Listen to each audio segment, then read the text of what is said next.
वाढत्या शहरीकरणामुळे शेतीचं क्षेत्र कमी होत आहे। तसंच एकत्र कुटुंब पद्धती आता अभावानंच पाहायला मिळते। मात्र पिंपरी चिंचवड शहरापासून जवळ असलेल्या सांगवडे इथं चव्हाण कुटुंब एकत्रित पद्धतीने शेती करतायत। त्यांनी आपल्या 16 एकरांवर आंब्याच्या 150 झाडांची लागवड केली आहे। कोणत्याही रासायनिक खतांचा वापर आंब्याच्या बागेत करण्यात येत नाही। आंबा विक्रीतून चव्हाण कुटुंबियांना वर्षाकाठी खर्च वजा जाता 4.5 लाख रुपयांचं उत्पन्न मिळतंय।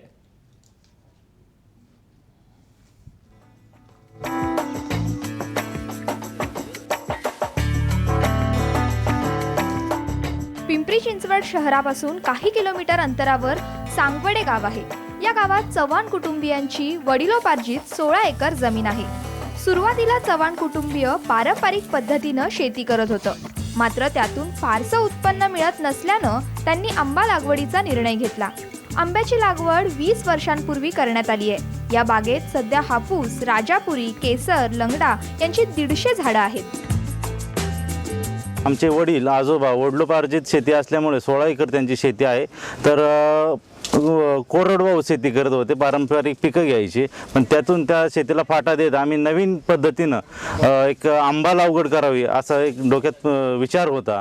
आणि रोटरी क्लब पुणे नॉर्थ यांच्या साहाय्याने आम्ही इथं 150 आंब्याची झाडं लावली। त्यामध्ये हापूस आहे, राजापुरी, केसर आणि लंगडा अशी 4 जातीची झाडं आहेत। त्यातून आम्हाला बऱ्यापैकी उत्पादन मिळतं। तर एकूण म्हणजे आम्हाला इथं पाण्याची सोय नव्हती, तर रोटरी क्लबने आम्हाला हापसा दिला। त्या हापशात पाणी घेऊन आम्ही खड्डे वगैरे खंदून स्वतः कष्ट करून स्वतः मेहनत करून ही झाडे लावली। आंब्याची लागवड करताना 3 फुटाचे खड्डे तयार करण्यात आले। या खड्ड्यात कुजलेलं शेणखत, पालापाचोळा टाकून लागवड करण्यात आली आहे। लागवडीनंतर वेळोवेळी शेणखताचा वापर करण्यात आला, तसंच मशागतही करण्यात आली। आंब्याची झाडं लावली, त्याच्यात सगळं ओके करून दाखवलं। त्याला असे 2-3 फुटाचे खड्डे घेतले, त्याच्यामध्ये वाळू, हे पाला कुजलेला, शेणखत कुजलेले असे टाकले आणि बारीक बारीक मडकी त्याच्यामध्ये ठेवली त्याच्या बुडाची। त्याच्यात सकाळचं आणि संध्याकाळचं पाणी ओतायचं, ते पाणी पाझरून त्याला जायची।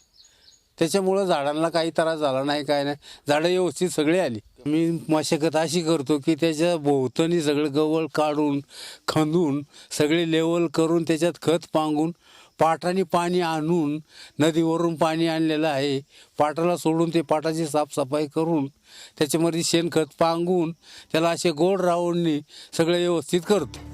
चव्हाण कुटुंबीय शेतीला पूरक असणारा दुग्ध व्यवसायही करतात। त्यांच्याकडे 15 जर्सी गायी आहेत। या गायींचं शेणखत आंब्याच्या बागेत टाकण्यात येतं। तसंच आंब्यात झेंडूचं फूल, भात आणि मक्याचं आंतरपीक घेण्यात येतंय।